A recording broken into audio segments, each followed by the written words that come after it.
Well, it's been a while since we posted on YouTube. You guys probably think we've just been slacking and forgot about the channel, but we haven't.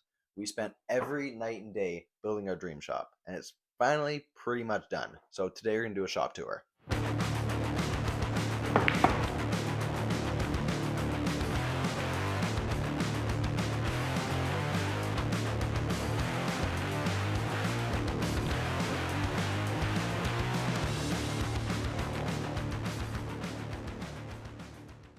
Most of the video today is just me doing a walkthrough of each of the projects, showing you them, but we're going to start with showing you guys how this place started, showing you that section of the shop and how that place started, and all the work we've had to do along the way. This is the part of the shop that we initially moved into and thought would be enough space for us, but as we grew and I bought more projects, we found out that we needed more space. When we first moved in here, it had no tarps, it wasn't painted, we put up most of the walls, and it's taken a lot of work. But now we got 2 hoists up. We've been doing quite a bit of work on mostly Fords. Me and a couple of buddies are partnered on this. Hayden helped me build it a ton, and then Tristan's been working in here doing major engine overhauls, placing the engine in this truck, taking the engine out of this truck. And this is kind of the side of the shop that is more busy and professional and pays the bills, where that side's more just chaos. After we've been in that shop for a few months, got it going, got the power in there, got the water in there, painted it, we quickly found out that that was not enough space because it was completely full. Not even this many cars, but with about half these it was full, and we had no room to actually work on customers' vehicles. So we took over this space. It had no lights when we moved in. Hayden hooked up all the lights, brought the power over, and we set up this wall. This wall we set up, it's not actually done yet, but this wall, this has become a little tarp bay door, but we're not done it yet. And I know it's still not the nicest looking shop, but it has came a long way. Enough with the boring stuff. Let's now start to go through all the projects. We'll start off with the quads. This is the Quadzilla. I've had this thing for a couple years now, but Hayden and I just got it running last year. Come on. It's a great quad. It's a 500 two-stroke, so it's insane. It's the fastest quad. It's the fastest quad I've ever ridden, and got it running. Had a lot of fun with it, but one night Hayden tried to convince me to tighten the chain, and I said we didn't have to, and then the chain got bunched up in the case and completely ripped the case open.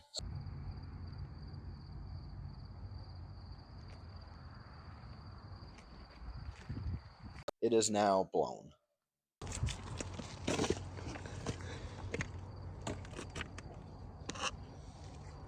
That's more than a hole.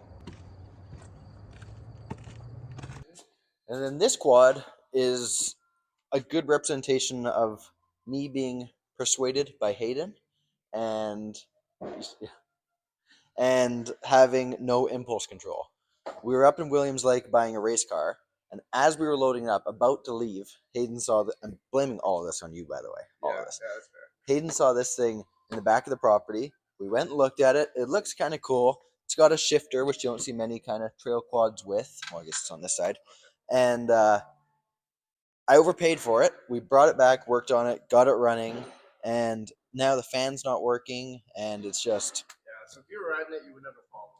As you can see, it's been heavily neglected. So we're going to move on from this. Now, this is the dually. This, it hurts me to look at because this is such a good truck, but I took it apart. We got the truck going last year as well, pulled it out. It was sitting outside for a couple years with a blown tranny. We put a new tranny in it, got it running. Oh, baby! And then we started chasing rust. After driving it for a couple weeks, got new cab corners and rockers and wanted to replace all the rust. Also got a new box, which is completely rust-free for it. And then, but with the cap, and I got it detailed somewhere and they ripped the RCA wires. So I had to take the interior out to redo the RCA wires. I thought while I was doing that, because I've taken the interior out anyways, we'll replace the cab corners and the rockers. And then I thought, well, I'm already taking it apart, we'll also get new fenders for it, which we did get new fenders. Oh, and a new hood. And then I ended up biting off too much too much to chew, and we started building this place at the same time. So it's kind of sat here neglected. But I promise you guys, within the next couple months, we are going to start working on this thing, and I'm hoping it's going to be back together running by this summer, or at least it has to be back running by end of this year.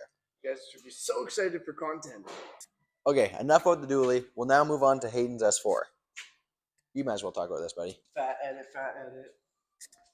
So I got this car last June, drove it around for the summer, and then winter decided, oh, maybe we should try some wrapping in the shop. And spent a month doing this. I bought front lip. I painted some stuff just so it's all black at the front. And yeah, did some interior work. Interior's a little dirty, but if you guys want to see, please work. There. So I got a bunch of interior ambient lighting. It looks stock, but it's not. Got painted the wheels black, carbon rear diffuser. Still gotta fix the exhaust. Ignore those 1.5 inch tips. And yeah, that's about it. She's basically stock, so peace.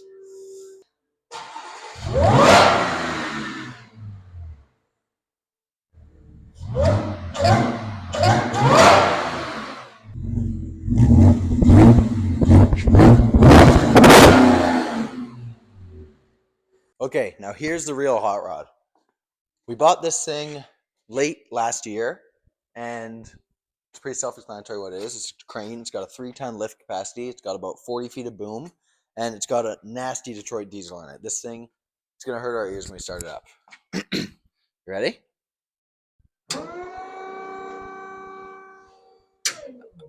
I'm just kidding. It's completely electric. So this thing's 1993. It should not be electric, but it was converted. I should drop this outrigger. So it was converted to electric and running off all these batteries. And this makes it ideal because as it's a small compact crane with a pretty good lifting capacity, we can bring it inside places, run it inside here. We put all our hoists up in Precision Mechanical with this crane.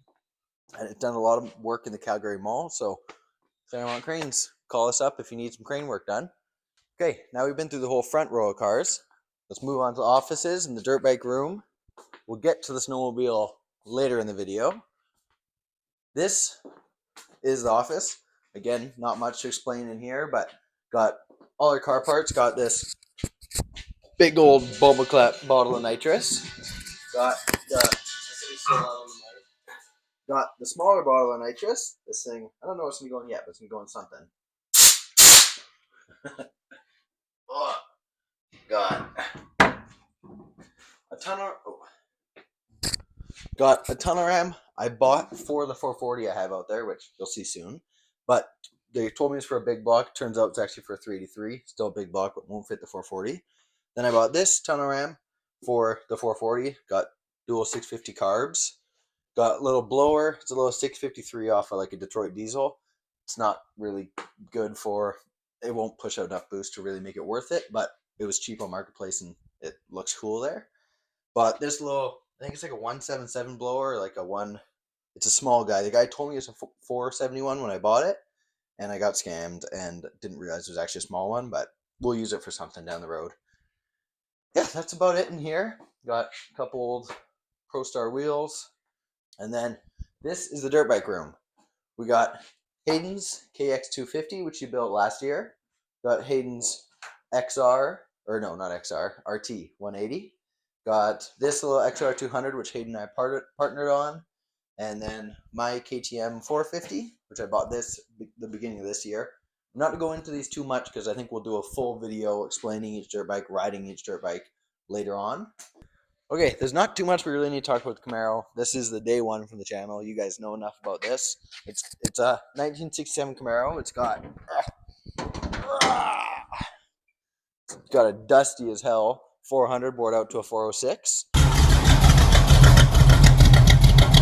It's, what are you writing? I don't trust you.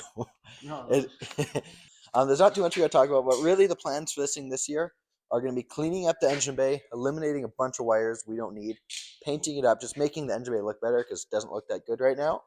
And then also the interior, I got to put a new stereo in it. We got to put those subs in it. And then we also have to just clean up all the wiring. It's just going to be a lot of, oh yeah, we got to put disc brakes on it. I have the kit. I just haven't done it. So yeah, this thing just needs a bunch of maintenance and kind of little things this year, but it's going to make some cool videos. Yeah, it's a super rare SS where it actually came with drum brakes in the back.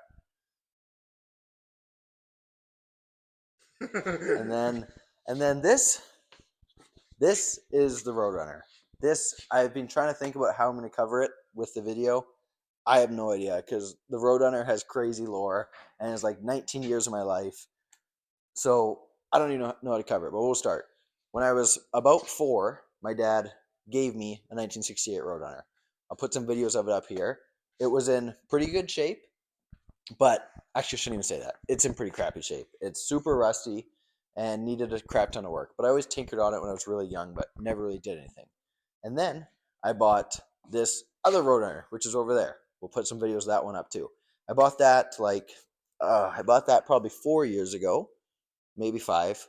4 years ago, I think. Bought it up in Asuyas and had huge plans because this one was in better shape and we were going to build that one instead. And we painted the engine bay, got it all ready, put the engine inside of it, but then ended up taking the engine out to try and fix some other stuff. Never really got too far with it. And then, history repeats itself, I found a third 68 Roadrunner. This one is in the best shape. Hayden, if you want to come over here. This one's has no rust. It's unbelievable. The quarter panels are completely clean. Floor panels aren't rusted. Trunk's not rusted. We did a little bit of rust repair on the fenders. And then while the fenders were off, we sandblasted the whole engine bay and all that, which is why it's so filthy, covered in sand. This is the engine that I want to put in the car. It's a 440, which has a 1471 supercharger with alcohol injection hat. It's got 727 linked up to it right now, but we're actually going to put this Turbo 400. It's right here. This Turbo 400 we got to build it, put a trans brake on it and all that business. So long story short, that 440 with a 1471 blower, this Turbo 400, we're hoping for at least about 1,000 horsepower. But at the end of the day, the real reason it's sitting there collecting dust, because I need money. Well, that's enough about the Roadrunner. It looks rough right now because it's covered in sand, but the car is actually in really good shape. But due to my funds and my plans I have for the car, it's on a tiny hold right now, but I promise you guys we are going to start doing some videos working on it. But it's making me sad talking about this, so let's talk about something else. This is my 2007 Rev 800 Snowmobile. Bought it early this year. I think it was like February. It might have been March. No, I think it was like February.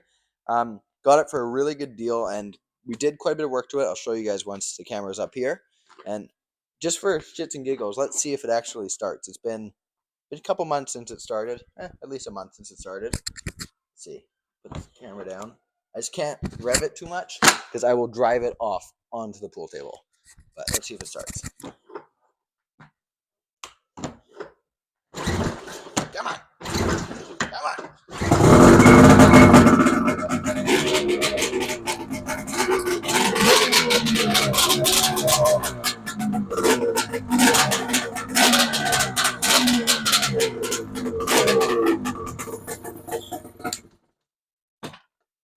Okay. Okay, now I have the camera. So it's super dusty up here and the lighting is not good. But when we first bought this thing, it had a cracked hood. So we painted it, got a new hood, painted it up, put a new racing pipe on it. I'll see if I can one-handed. Put a new racing pipe on it. I don't know, we didn't really do that much stuff to it, but it's a sweet sled. We took it out for some good rides, and I sure got my money out of it this year. Okay, the lighting isn't too good around here, but these are my 2 other sleds and my buddy Tristan's sled. This is an old, 90s VMAX. I've had this thing since I was probably about 8. This is a good sled. I've had some wicked times on this thing, and it's really what taught me to ride. And then I bought this. It's another same year, just different. This is a Summit, where I think that one is a different rev package. And this is a part sled. This is the hood that came on that on the rev I just showed you. And this is a really good sled. It's got an aftermarket head and whatnot on it, but it's just in really rough shape. So it's kind of sadly became a part sled. Okay, let's move on. Catch the phone. You ready? No. I'm throwing it to you. Oh! Oh no! Okay, talk about the snowmobiles. Talk about these other two rows. We're on our last row of vehicles. This is Hayden's 66 Beetle. Again, no point in me yapping about this too much. You take over. So my dad and I have been working on this thing for a long time. As you can see, suicide doors. It's on bags. Roof's chopped. It's got a really nice paint job, as you can see. Super dusty, but anyways, yeah, it's custom interior, electric glove box, electric seats, electric windows, electric door. Yeah. Door pops open. Yeah, there's no door handle on this thing, so when battery dies, you can't open it. Yeah. So yeah, that's her. She's a good time. Well, we've been through pretty much every vehicle in the shop. I have one more vehicle I want to show you that's outside of the shop, so let's head over there. This is my 1970s Fargo D500. So I impulsively bought this truck last year. Don't really know why I bought it. It was a good deal, and I just love the look of it. As you guys can see, it needs a lot of body work. It's got a bunch of dents, needs new floor pans, even needs a new motor. Like, it's got a 318 in it right now. Don't know if it runs or not, but I'd love to put like a Cummins or something like that in it just to make it a good tow rig. But even though it's rough, it needs the bones. It's got really good bones. So as you guys can see, it's got a really nice long deck. I'd love to put a nice deck on it that we could put a car on top of, or even make it like an old school ramp truck that we could bring the cars to car shows in. Not really much to say about this because it's going to be on the back burner for a while until we finish some other projects, but it's such a beautiful truck. Well, I think we made it through just about every vehicle on the property. We still have a few more that are stashed away elsewhere, but we'll save those for another video. Thank you guys for sticking around to the end. We got some big videos coming with the Dually, the Camaro, the Quadzilla, and all the other projects. And I gotta say, as you guys can see, I have way too many projects, and just so that we can start to actually finish some, I will prove to you guys that I am done buying projects. It's time to start finishing them.